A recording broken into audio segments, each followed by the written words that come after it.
when I'm working with people, I know this.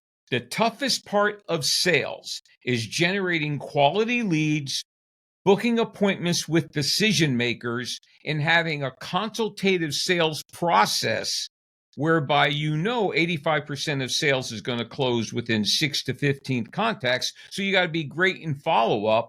So good salespeople master these fundamental skills and don't get tired of using them.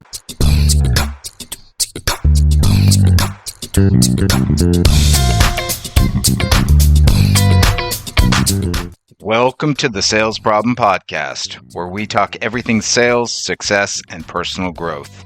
Thanks for joining us. Let's get growing. Welcome back to the Sales Problem Podcast. This is season 4 and episode number 8. Today we have Joe Pici on the podcast, and here is what we're going to give you. Are you ready to start selling naked? Well, if you want practical, repeatable, and proven sales strategies that will create sales growth for you, then stay on the line because this episode is going to deliver that and much, much more. I'm your host, Daniel Burns, and joining me is my co-host, the man who's fully clothed today, but never holds back on this podcast. He's my good friend, Steve Comerford. Steve, what's shaking, buddy? Daniel, nice to see you. Yes, good friend. Always a pleasure to spend some time on the air and talk to some interesting people. So I'm looking forward to today's little conversation. Do you know why? Why? Because I don't know how often I get over the last little while because of the shift in COVID. And I think over the last number of years, it's like, I got to be in front of my client. I got to be in front. That's the only way it happens. And so having Joe on the call, I'm interested with his techniques and expertise. Is like, how can you work the phone better? Because I think it's a lost skill. Remember we had the phone lady on a little while back. Remember that? So love to get Joe's, expertise, little tidbits. Again, we share just little bits of gold nuggets with our listeners so that they can use it later today, tomorrow, the day after, just small little things. So that's what we do, Dan. That's right. Two Canadian guys just being good to people in the world. That's all we do, Joe. That's all we do. We're just nice Canadian guys. So anyway, Daniel, what's going on with you? Yeah, well, I mean, we're here. We're going to solve the sales problem today. And my little rant, Steve, goes back actually to our last episode because we talked a little bit about taking risks. And I'm excited for Joe on the podcast. I want to talk about are salespeople really experimenting with that communication? Because we've got lots of ways to communicate, connect to clients. Whether it's email and, the more I play with ChatGPT and AI, the more I get ideas about how to approach things differently and experiment with new ways of connecting. Phone calls like we're going to talk about with Joe.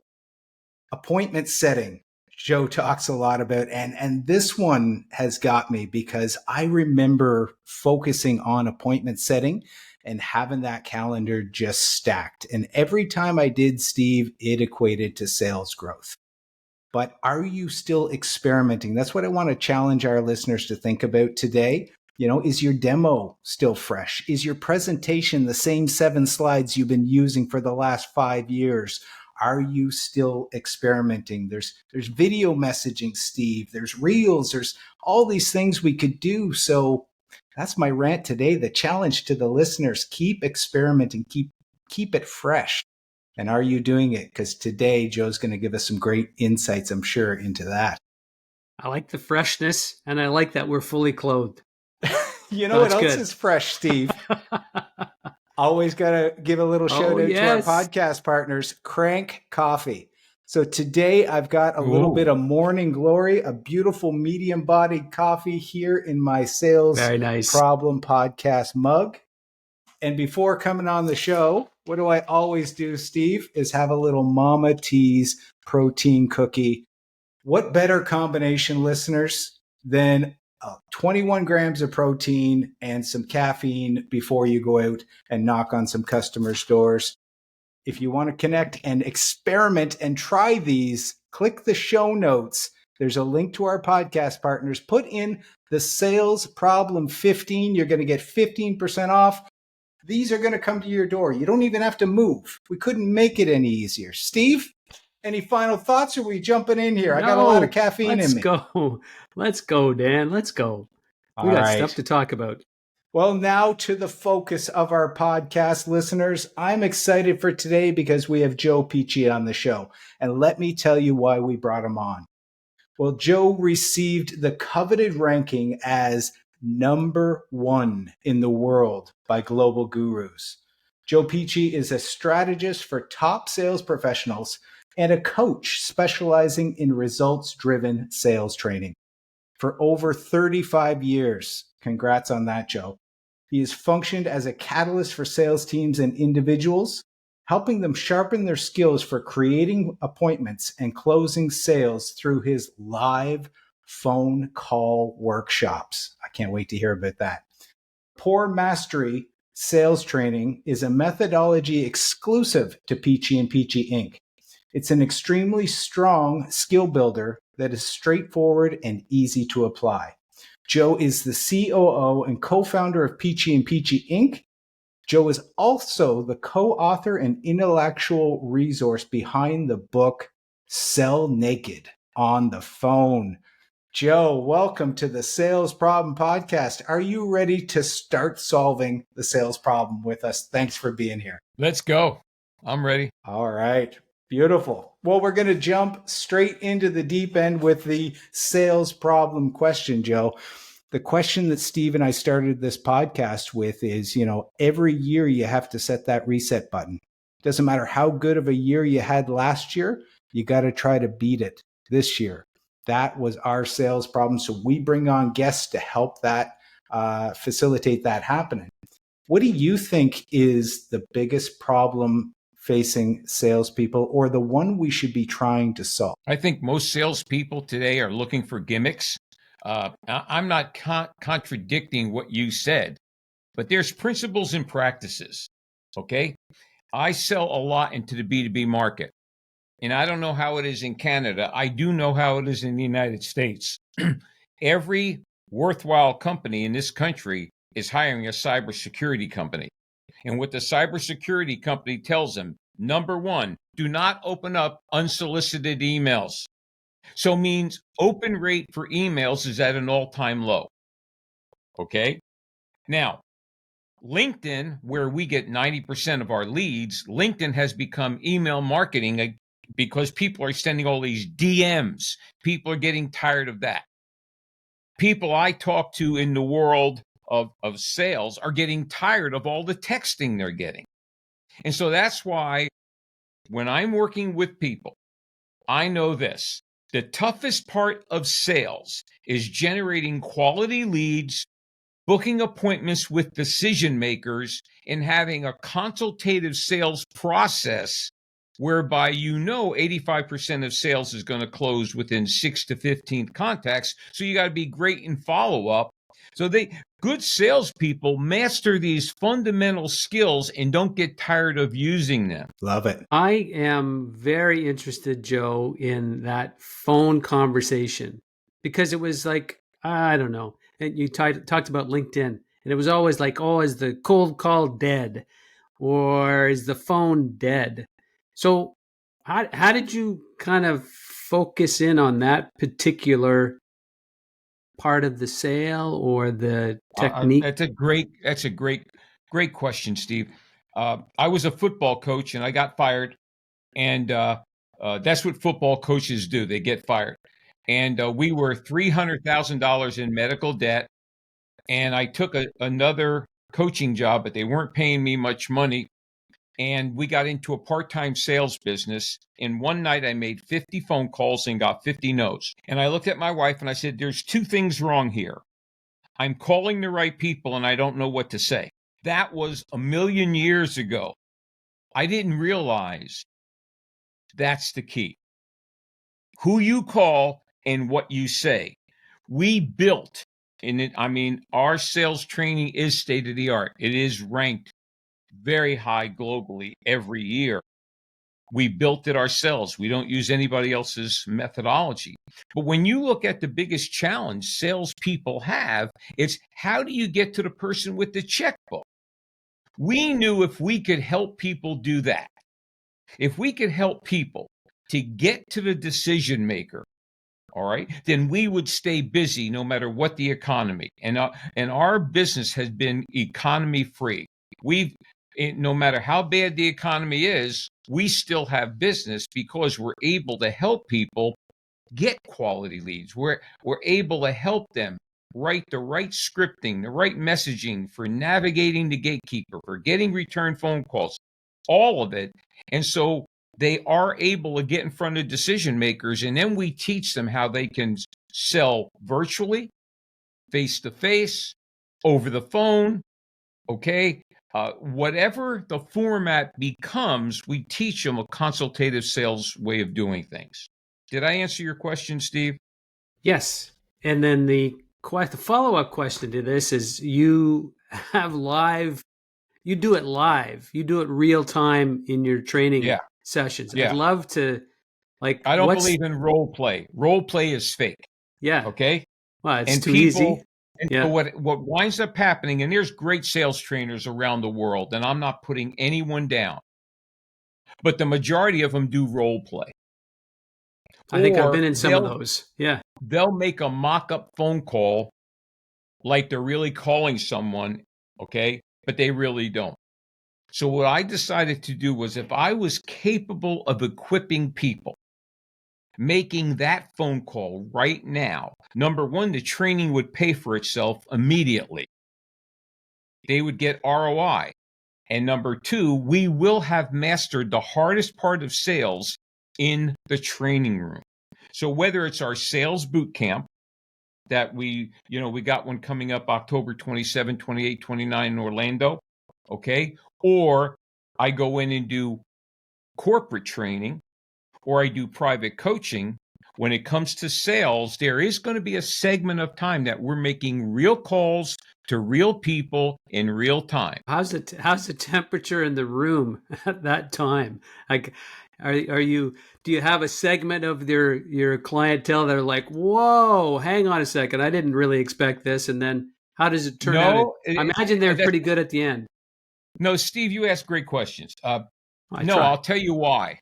Because I don't fool anybody. When I do all our selling, I generate my own leads. I make all my own phone calls. I do the selling. They know exactly what they're coming to, whether it's corporate. Now, we don't just walk in the room and pass out scripts. In our sales boot camp, we don't start calling till day 3. Day 2 is building value propositions, target market, scripting, okay? And I also teach people in day 2, if this call goes to a meeting, how do you sell over the phone without sounding like a telemarketer? So they're not shocked, but I will tell you, day 3 or in a corporate setting, it's a very quiet morning when they walk in. Nobody touches the Danish. Nobody touches the coffee. They're nervous. We do kind of a pre-game warm-up as far as regoing script, and I spread them out so it doesn't sound like a telemarketing. I use a hotel that I can use the lobby. I can use by the pool. That's why you need to come down to Orlando in October, because the pool is still being used. And then in the room, and then we make 2 hours of calls. We'll make over 1,000 calls. We have never done less than 75% conversion to appointment. We get through 92% of the gatekeepers. We get 50 same-day return phone calls. Some of those calls go to real meetings, and we have closed never less than $500,000, sometimes up to $2 million. That's a mic drop moment, Dan. But one question, then I'll pass it over to Dan. I think I could dive in on this one for hours, I think. But what is the one thing that people that show up for your training, what do they have to get rid of? They must have to. There's bad habits. What's the number one bad habit they need to Let me give you the demographic. Yeah. They're everywhere from entry level. We've had people with 38 years experience. There's 18 to 20 different industries in a room. We only allow 24 people to our boot camp because it's so intense. Nice. Yeah. So it's everywhere from 22 years old upwards to 70 years old. So there's not one specific demographic. For some people, they have to unlearn bad habits. For some people, they're learning brand new habits.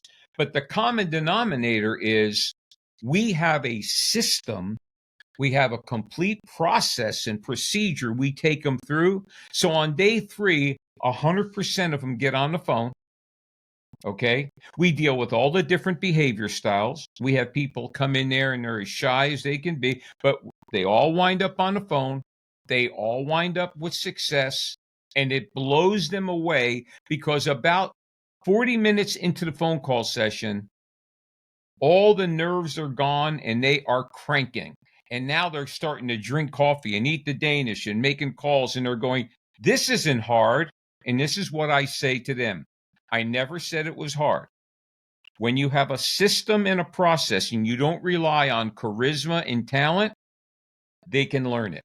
Okay. Gotta love it, Dan.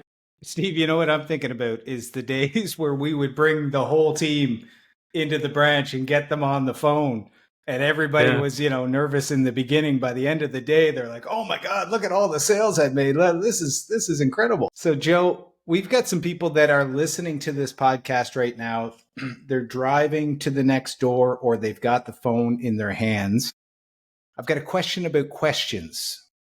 What do you think is the best question that a salesperson could ask when they've got a prospect on the phone to understand the needs or to set up an appointment? What's one question that you have as a go-to or that you could suggest to our listeners to help them be better at uncovering new leads or opportunities? Okay, so first of all, I don't ask questions when I pick up the phone. Okay? We use a value proposition statement. So therefore, when we call up, okay, hey, Steve, this is Joe Pici of Pici and Pici. Did I catch you at a bad time? Now, he can go drop dead, jump off a bridge, whatever he says, it really doesn't matter to me because what's really going on behind his eyeballs is why are you calling me and what do you want? I have a statement for that. So if people are driving, they're going to their next meeting, the first thing is how the meeting is set up will dictate closing ratio. If you ask for a meeting, if you beg for a meeting, if you say something like, I'm in the area, I'd like to stop in, if you say any of those silly things, you're not qualifying the client. The reason why people do not like the phone is because someone has told them your job is to get appointments and close business. No, the phone is the number one lead generation tool there is. While you're running around the networking events, I can make 100 phone calls in a couple hours and I will qualify them. Are they a good lead for me? Not are they saying, am I a good lead for them? So I can't we don't have enough time for me to build out their scripting because that takes 4 hours on day 2 of our boot camp. But I believe in scripting because you got to remember, some people don't like scripts. But the best actors in America are Italian. Pacino, De Niro, Rocky, all of them. And they all use scripts. When a script is known well, it doesn't sound like a script.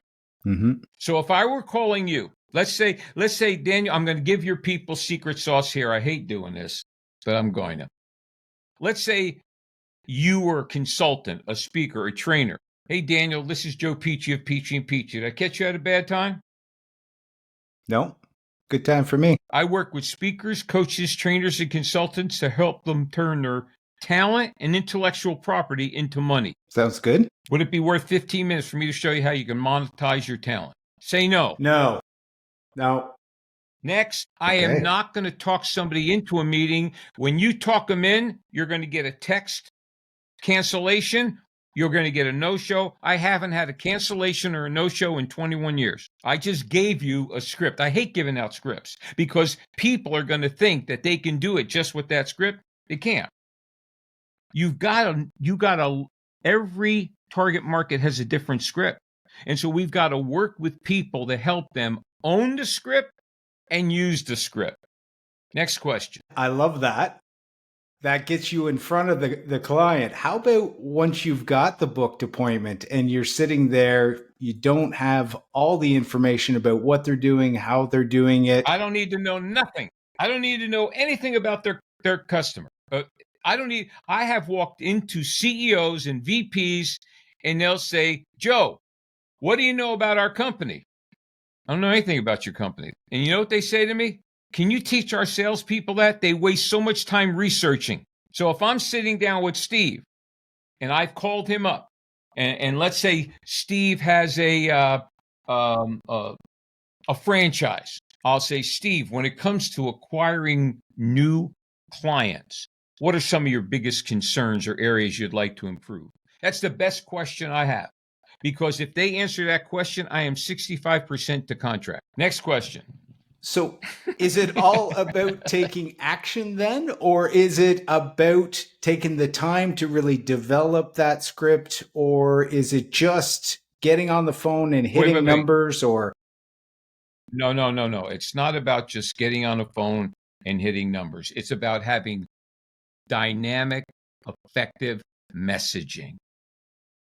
That's what I knew when I made 50 calls and got 50 no's, that my messaging was bad, my lead generate. We have 17 ways we generate leads, okay?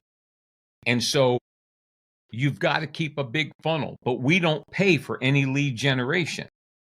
So it's very proactive lead generation. But then as leads are created, like for example, since June 1st till yesterday, I got 207 formal proposals out. Now, that doesn't sound like it's good or bad, but let me tell you my process and then you'll understand it. I generate the leads. I pick up the phone, and chances of getting people the first time you call them are not high. So I continue to call them till I finally get where I need to get. I do a sales meeting. It either goes to a proposal or not. At the end of the sales meeting, I say, do you want a formal proposal? If they go, well, you can send me one, they don't get one. They don't get one. Okay? It's, yes, I want a proposal. I send a proposal. Then I start my follow-up sequence. 92% of sales professionals never follow up. Okay? When I close the deal. I agree with you on the follow-up. That's for sure. Yep. I close the deal. I get a 50% deposit. I don't do anything without 50% up front. Well, that sounds great. But then I have to go do the training, the coaching, the speaking. So you could see the type of volume I run. Okay? I have an office. This is not my office. This is my studios. In my office, there's nothing but whiteboards. One of my whiteboards has all the proposals on it. Did I answer your question or did I get off track? Yeah, I gotcha. Well, I'm curious, Joe, and you mentioned LinkedIn and emails and, traditional ways of trying to get in front of or getting leads. There are a number of ways to do, and then texting, and then you got cell phones. Some people still have landlines. It's a mishmash. How do you, in your training, not to give away the secret sauce, but how do you leverage those tools, or okay, how do you get to the decision maker if he or she is on cell phone and that's their mode of communication? Help me there. If I have a phone number, I call it. I have called website numbers. My means of first contact is with the telephone. That's what we teach. Now, I'm not saying you never send out an email, but I never respond with a text. If somebody texts me, I call them, okay? You cannot transact business through a text or through an email. And so many companies are turning so much of their communication over to AI. AI is a magnificent thing for research, but if I can't outsell a robot, I need to retire, okay? And so yeah, go ahead. So there are so many ways of communicating, but I don't use LinkedIn like most people do. I get people on LinkedIn offline as quickly as possible. I don't send out those long DMs. I refuse to. I get them offline. I get a phone number. I make a call. Now, that's what I teach. That doesn't mean the people who come to our training are not going to use multiple ways of contact. You've got to have multiple channels of communication. You just have to, right? But me and what I train is let's get really good on the phone, because you don't have to worry about trying to send out 100 emails and get one open. And then okay, so you track down, you're able to get the phone numbers. Is there, or I don't know if there's still a rhythm to the week, Monday to Sunday, I guess 7 days a week, but are there good days to call? Are there bad days? Is it Monday morning? Is it Thursday afternoon? Do you have any? You know, it's really funny. I read a sales book and it said never call Monday morning and never call Friday afternoon. I book more appointments between 7 a.m. and 12 o'clock on Monday than any other time of the week, and I close more business between 3 and 6 o'clock Friday afternoon than any other day of the week. You know, I think we can read too much. I think we can get into this pattern. I think what people have to do, salespeople out there, what you have to do is learn how to do time blocking. Okay. Which means every day you segment a certain amount of time to do your outreach, and it has to be consistent. Like, for example, when I'm doing my boot camp or corporate training, when people have lunch, I'm making my calls, because that's the only time of that day I can do it. I hope I'm answering your questions. Yeah, I like it because I don't know. I'm going back on my own history, right? That you would. I used to do power hours on Tuesday and Thursday between 9 and 10, and that was the routine in the office at every Tuesday and Thursday. That was the time blocked. But I think from your point of view, there's no bad time. You just have to make that routine and possibly. Yeah, because if they're not going to pick up the phone, I have a great script for leaving a message, and I get 68% of the messages I leave, I get a return phone call. Perfect. Yeah. And during our boot camp, nobody believes we're going to get return phone calls. And so we'll make calls from 9 in the morning till noon, right? Or till about 11. Then we do a recap. But then the people from the West Coast, when everybody's having lunch, will make their calls. Well, then we go into negotiation and priority and time management. I tell them, anybody who gets a return call, run out of the room, take the call. And we'll have people getting up all afternoon with return calls. Nice. I do love the piece about the follow-up though, Joe. It's so too many times I've seen it in the past that they make that first try, they do the second try, they leave, they get pretty good at leaving messages or very good at the script or the talk track. But then the follow-up just fails, and then they're back at it, reinventing it again 6-8 months later, trying to reach out to the same client. It's like, well, it took me 10 years. It took me 10 years to get Blue Cross and Blue Shield. It took me 10 years to get Caldwell Banker. I never stopped following up. Now, I don't hound them. I don't pressure them. But they are in sequence. Nice. Dan? I remember. Well, I wish I had this about 12 years ago, because I had that script for the voicemail, because I don't know how many times, Joe, I hit pound and had to re-record my message, and I was like, no, I don't like that one. Pound. No, I don't like that one. Pound. I think I did it 10 or 11 times before I was like, boom. What happens is we wind up building 5 scripts during the training. All right. And so Tuesday, and they get that. So Tuesday night, I tell them, print them out. And then we get them, they all have their own tables. And it doesn't sound like telemarketing, but they have their 5 scripts. So they get a voicemail, they read this one. And after a while, it doesn't sound like they're reading it all. But they literally have something they can say that's very clear in messaging. So here's what I'm curious about, Joe. Does the approach change at all?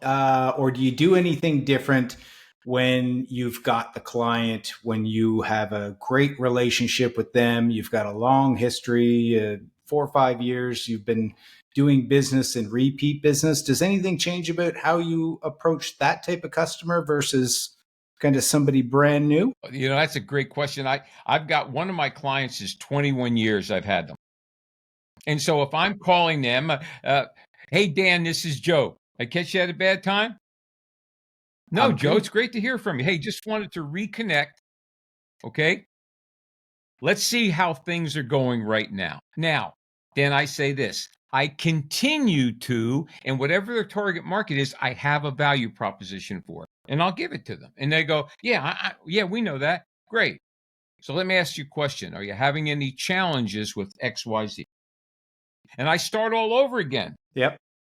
I never assume that client's going to roll out the money without me taking them through my process. And then I have a sales meeting I do, and a lot of them are over the phone. Okay. During COVID, we grew 38%. 100% of those sales were over the phone. Those 207 proposals I have out, 207 of them were over the phone to get to proposal. Okay. And so I have a 5-step process for the sales meeting itself. And it doesn't sound like that, but it's the way I ask questions, and I get them doing most of the talking. What I'm loving, Joe, is the process, and that you've got a clearly defined process. Because I think thinking about managing salespeople for years and not seeing necessarily a process, I love that you're following kind of step by step. I'm curious about your book, Selling Naked on the Phone. What's in the book, Joe, and why did you decide to write it? First of all, I don't want anybody to buy it because it's old, and the content we have is much newer, fresher, and better. Okay? We wrote that book, and our first year we sold 40,000 copies, and this is before Amazon. We would have been a 10 times over bestseller and all that, but I wouldn't recommend anybody buy that book. It's a great book. It has a lot on the human model of behavior, because we're very big on teaching. The whole first day of our sales boot camp, we go through the human model of behavior. And we teach people how to sell to each behavior style, how to listen better, how to sell to a person's processing style. And so that's a big part of what our training is, okay? From a sales management standpoint, I will say this, because one of the other things I do, one of our verticals is I will act as a fractional sales manager. And I think holding people accountable is one of the hardest things to do for outside sales reps today in today's economy. Steve, any final questions from you? Well, jump in there. Yeah, I'm curious, Joe. So sometimes the thought is that you can only sell so much over the phone, a certain amount of money. If the value of a good or the value of your product is less than $10,000, we'll leave that to the people that can sell it over the phone. Over 10,000 or over whatever number it is, they need to be face to face. They need to be in front of the client. And with many, I imagine you work with a lot of software organizations. So, what's your belief in that one? And is there any limit that you can manage by selling? I tend to agree with that to a point. When I go into companies and I ask them about what their model is, the beginning of the phone is to set up a meeting. Now, whether that meeting is done over the phone, on a Zoom, or face-to-face is strictly determined by your target market and how people want business done. But I've got 2 very, very, very large clients in the decision-making process that are well over 50,000 each, that everything has been done over the phone, okay? Because one's in Nashville and the other one's in Houston, and I'm in Orlando. Mm-hmm. Now, I'm not saying you never get on a plane, because one of the guys who came to my boot camp is doing face-to-face appointments. He's using the skills to book appointments, to get on airplanes and go. So don't misunderstand. That's a piece of the process that is determined by your target market and the way you want to do business. The phone may just be the thing you do to set up a qualified appointment. Okay? Can I give a free gift out? Sure. Yeah. Now, in Canada, if somebody texts a number, will I get it in the United States? I think so. All right, well, good. I want everybody to take out their phone. I'm going to give you a free webinar. I got my pen. Okay? I'm writing it Take down. out your phone. I want you to go into the text box, and you're going to put the word Sales Edge, one word, SALESEDGE. You're going to text it to 59925. Once again, text Sales Edge to 59925. It's going to take you to a Peachy and Peachy link. You hit the link, it'll take you to a splash page. That splash page, if you just put in your email, you're going to get a 45-minute free webinar on the 8 non-negotiables of sales. Also, I want to give as a free gift a complimentary cup of Joe. My phone number is 407-947. And if you want to call me and ask me a question, maybe about some of those scripts, I won't try to sell you. I'll give you a complimentary cup of Joe. And the last thing, I have a 3-day sales boot camp. That's Monday, Tuesday, Wednesday, October 27, 28, 29 in Orlando. And the second boot camp is the 30th, 31st, and November 1st. That's a Thursday, Friday, Saturday. It's the business of speaking, training, coaching, consulting.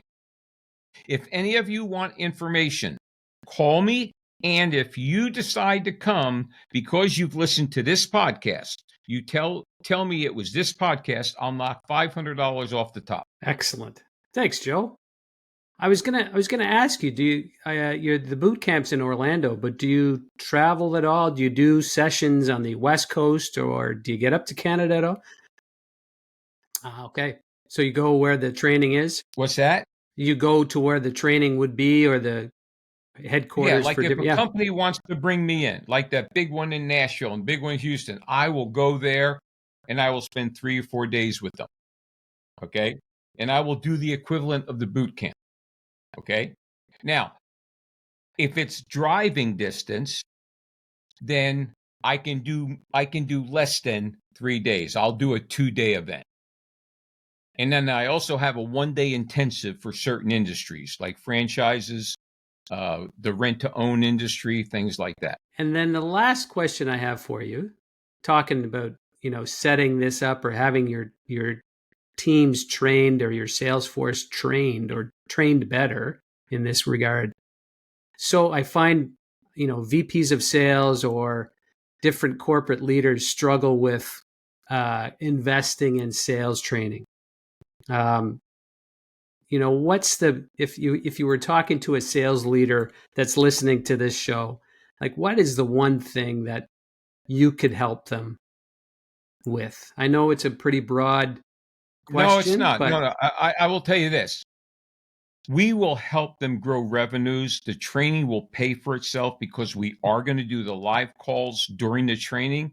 They'll be able to measure the key performance indicators during the training. They won't have to wait for a month to see, did this work? And I know we will get them appointments. I know we will close business. Excellent. That's all for me, Dan. It's like, the sauce is proven. Joe's got all the numbers to make it work. I was going to say, where can people find you, Joe? But you gave them that info. So I'm going to make sure that all of that is in the show notes, just to make it easy for our listeners to reach out to Joe. Yep. They can also connect with me on LinkedIn. It's Joe, Joe, and then Pici, and I look just like I look right now. I'm dressed in black and I'm pointing at you. Awesome. Well, I'm going to give you my very simple soundbite takeaway. It's who you call and it's what you say. I love that from today, Joe. Steve, any takeaways, final notes from you? I think if people are listening to this today, is to walk away with trying to dig into something new, or I think the Joe's point around his clients are anywhere from 20 to 70. Like, you never too young, too old to improve your game, work on that value proposition, have certain scripts set up for certain clients in your portfolio. I think that all works. It would have worked for me 12 years ago, so much better, right? So I think that's the takeaway for me, and to explore and then give Joe a call and get involved in a boot camp. I think it would be that investment of 3 days would probably grow your business exponentially and make you more money than the cost of it, right? So fantastic. Absolutely. Yeah. Well, Joe, thanks so much for coming on our show today. You've helped us solve. Thank you. I appreciate it. And you have helped us solve the sales problem today. You've given our listeners some new knowledge that they need to thrive and succeed. You've helped them grow by enhancing what they know. Listeners, remember, we love you. We appreciate you. And if you got some good nuggets from this episode today, don't hesitate to send it to a friend, somebody across the world. We're in 40 countries right now. Send it so that they can learn, so that they can grow. And until the next time, just keep creating the best version of you.